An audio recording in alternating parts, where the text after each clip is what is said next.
Ah, les narratifs crypto. On en entend parler beaucoup, surtout cette année, de plus en plus. Si vous êtes sur Twitter, c'est sûr que vous en avez vu au moins 10 000 influx vous dire le narratif ci, le narratif cela. Aujourd'hui, dans cette vidéo, on va essayer d'aller dans les détails, de comprendre si ces narratifs, ça veut vraiment dire quelque chose déjà, si ça sert à quelque chose et surtout si on peut faire de l'argent avec ça. Pour ceux qui ne me connaîtraient pas, je m'appelle Arthur et je suis passionné d'entrepreneuriat et de business depuis très longtemps. Depuis maintenant 5 ans, j'investis dans les cryptos et j'essaie de tirer mon épingle du jeu. Cette chaîne YouTube, je partage tout simplement mes aléas, les choses que je peux apprendre au cours de mon parcours. Cette chaîne, elle est encore assez jeune, alors du coup tu connais. Si tu veux t'abonner, lâcher un like, faire un petit commentaire, ça fait toujours plaisir. Je te conseille de suivre bien tout au long de la vidéo car à chaque fois que je vais expliquer un narratif, je vais donner une crypto qui pour moi est la meilleure dans ce narratif. Allez, on perd pas plus de temps et on plonge direct dans le monde des narratifs. Un narratif, c'est pas uniquement dans les cryptos, c'est aussi dans le monde normal, la tradfi, ou alors c'est tout simplement un mot qu'on peut utiliser de manière générale dans notre vie. Et ça veut tout simplement dire une sorte de mode, une tendance que les gens suivent et qui est plus ou moins populaire à un moment T. Dans la crypto, c'est vraiment une mode, un secteur qui devient à la mode dans la crypto et qui est sous le feu des projecteurs et qui souvent veut dire qu'il y a beaucoup de capitaux qui rentrent dans les cryptos qui font partie de ce narratif-là. Un narratif, ça peut durer plus ou moins longtemps. Certains narratifs peuvent durer plusieurs années, durer tout un cycle crypto. D'autres sont beaucoup plus courts et sont par exemple une mode incroyable lancée par un grand personnage, par exemple Elon Musk avec le Doge. En parlant du Doge, on peut prendre par exemple au dernier bull run Elon Musk qui l'avait lancé, qui en avait parlé, et il y avait directement eu une narrative autour des meme coins de base et aussi de tout ce qui était de l'univers du chien. On avait eu plein de nouveaux meme coins qui s'étaient créés comme le Shiba Corgi, le Floki et plein d'autres meme coins dans cet univers-là qui ont apporté énormément de capitaux et qui ont littéralement explosé par la suite. Alors évidemment, là je viens de vous parler d'une narrative que moi je trouve pas très intéressante, c'est la narrative des meme coins, mais on a des narratives qui sont beaucoup plus intéressantes comme par exemple la narrative de l'IA ou alors au dernier bull run la narrative de tout ce qui est L1. On a eu par exemple le Solana ou le BNB. En gros, c'était des blockchains où on pouvait ensuite build des autres projets dessus. Ça a été littéralement une frénésie dans le dernier bull run de 2021. On a vu des explosions, des fois 100, des fois 200, des fois 500 et tous les capitaux étaient comme aspirés par ce secteur-là de la crypto.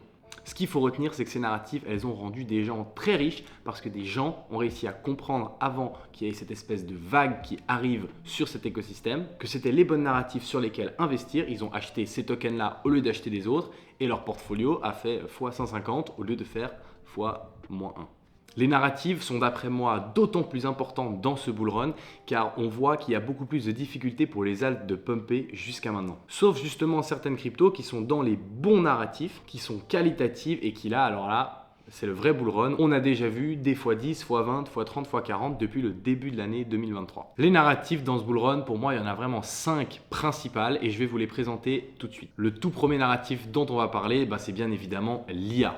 L'IA ou intelligence artificielle, si tu n'habites pas dans une grotte, tu en as sûrement entendu parler, c'est la nouveauté, le truc qui va révolutionner le monde à partir de maintenant. Et il y a des petits malins qui se sont dit qu'ils allaient mettre ensemble l'IA et la crypto. Alors, en toute honnêteté, parfois je trouve qu'il y a des projets qui ont juste pas besoin d'être mis sur la blockchain, ils sont très bien sur le Web 2. Mais il y en a quand même beaucoup qui, grâce à la blockchain, peuvent clairement s'améliorer, qui utilisent tout ce qui est de l'intelligence artificielle, le mêlent avec tout ce qui est de la blockchain et créent ensemble quelque chose de bien mieux. Pour moi, cette narrative, elle a énormément de futur et depuis le bull run, c'est celle qui performe le mieux. Franchement, je pense pas que l'IA va partir du jour au lendemain, c'est quelque chose de vraiment incroyable, une révolution on pourrait presque dire. Quand je vois sur Twitter tout ce que les nouvelles IA peuvent faire, à quel point elles peuvent aider l'humain dans les tâches du jour au jour, je me dis que ce secteur va faire qu'exploser, que grandir dans les prochaines années et que donc parier sur des cryptos qui sont en lien avec ce secteur, c'est forcément un bon investissement. Dans le secteur de l'IA, il y a beaucoup de bonnes cryptos comme le FET, comme l'Océan et moi aujourd'hui je vais vous parler du AGIX qui est d'après moi une des meilleures. AGIX c'est un projet très complet qui est sur plein d'aspects dont je ne vais pas forcément vous parler dans cette vidéo, il faudrait carrément une vidéo dédiée pour vraiment bien vous expliquer. Mais le plus important, c'est que AGIX veut devenir la marketplace crypto de l'IA. Les gens pourront sur AGIX acheter et revendre des processeurs, des choses qui tout simplement font partie du monde de l'IA. Comme par exemple carrément des IA spécifiques pour effectuer X ou Y tâches. D'ailleurs, AGIX, comme plein d'autres cryptos, je les ai partagés il y a déjà longtemps dans mon groupe privé qui est 100% gratuit. Tu payeras rien, ne t'en fais pas. Donc si ça t'intéresse, n'hésite pas à nous rejoindre. Il y a un lien dans ma bio ou alors dans la description de cette vidéo. On va maintenant passer à la deuxième narrative que je voulais vous présenter et c'est la narrative des RWA, autrement dit Real World Assets, donc assets actifs du monde réel. Ce narratif crypto, il concerne l'intégration des actifs du monde réel du coup dans la blockchain et les cryptos. En gros, contrairement aux cryptos que tu as l'habitude de voir qui sont reliés à des algorithmes ou à des réseaux décentralisés, les cryptos RWA, elles sont reliées à des vrais actifs que tu pourrais voir tout simplement dans cette pièce, par exemple l'appartement ou l'immeuble dans lequel je suis. Cette tokenisation, elle offre beaucoup d'avantages incroyables et c'est justement ce qu'a remarqué le PDG de BlackRock, Larry Fink. Donc le PDG de BlackRock, c'est carrément le plus gros fonds du monde avec plusieurs trillions d'actifs sous gestion, comme par exemple la facilité de transfert, la division d'un gros actif comme par exemple cet immeuble de nouveau dans lequel je suis en tout plein de petits tokens qui permettent de faire des propriétés fractionnées. Et ça permet aussi de faire des liquidités fractionnées, de pouvoir faire des emprunts et des prêts beaucoup plus facilement, ainsi que plein d'autres aspects qui rendent ce secteur assez incroyable. Dans ce narratif-là, de nouveau, il y a plein de tokens qui sont extrêmement intéressants. Mais là, on va parler de deux qui sont parmi mes préférés. On va parler du Ondo et du Propc.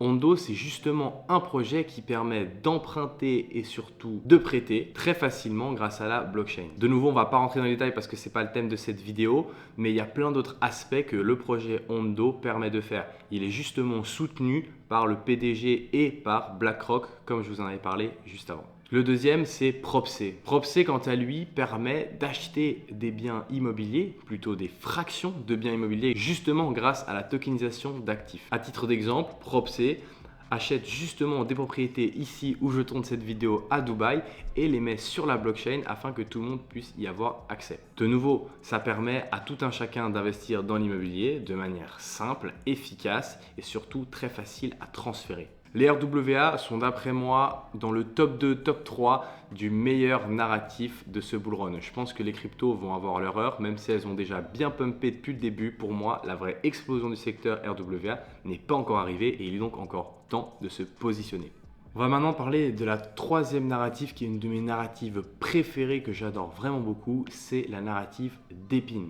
DePIN, c'est l'acronyme en anglais de réseau d'infrastructures physiques décentralisées. En gros, le mot d'ordre, c'est de tout partager. Je vais vous donner un exemple pour que vous compreniez vraiment bien ce secteur. Vous connaissez tous la plateforme Airbnb. Elle permet à tout à chacun de mettre sur la plateforme son bien immobilier, sa maison, afin de recevoir des revenus locatifs pour chaque personne qui, en passant par Airbnb, déciderait de faire un séjour plus ou moins long dans la maison de X. Airbnb permet de mettre en relation ces personnes en les rapprochant tous dans un réseau. Le problème, c'est que ce réseau n'est pas décentralisé et surtout qu'il y a beaucoup de commissions. Vous imaginez bien que Airbnb fait pas ça gratuitement. Chaque personne qui loue pour X ou Y temps va payer une somme au propriétaire, mais un pourcentage de cette somme va être reversé à Airbnb. Grâce au secteur DePIN qui est venu dans la blockchain, il est possible de supprimer cet intermédiaire afin de réduire les frais, d'augmenter la décentralisation et d'augmenter même la totalité du projet de manière générale. Alors évidemment, ça c'est le principe, mais les projets plus sérieux à l'intérieur font d'autres choses.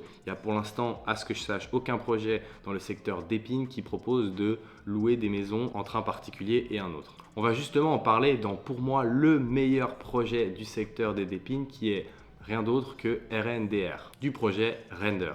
En fait, ce projet va venir prendre tous les GPU que nous n'utilisons pas, par exemple, sur nos ordinateurs, les mettre en commun grâce au réseau qu'on appelle la blockchain. Et de cette manière, des personnes qui ont besoin de GPU, que ce soit pour faire du rendering le cas échéant, ou alors pour entraîner des IA, ce qui est aussi très souvent le cas, vont pouvoir se connecter sur le réseau de Render et acheter des GPU. Ce qui est assez incroyable, c'est que ça existait déjà dans la TradFi, dans le Web 2, ce qu'on connaît tous, mais c'était beaucoup moins bien aujourd'hui grâce à la blockchain, justement car on a réussi à supprimer l'intermédiaire et rendre tout ça pratiquement automatique. Il est possible de faire ça pour 10 fois moins cher. Si vous cherchez des GPU sur des trucs Web 2, comme par exemple ce que propose Amazon ou Apple, vous allez payer 10 fois plus cher que si vous utilisez un projet crypto comme RNDR. Évidemment, il y a plein d'autres cas d'utilisation qu'on peut trouver à l'intérieur du secteur DePIN. Si vous voulez en savoir plus, je vous conseille d'aller voir le projet PEAQ, P-E-A-Q, qui est en fait une blockchain, un network qui va permettre à tout plein de petits projets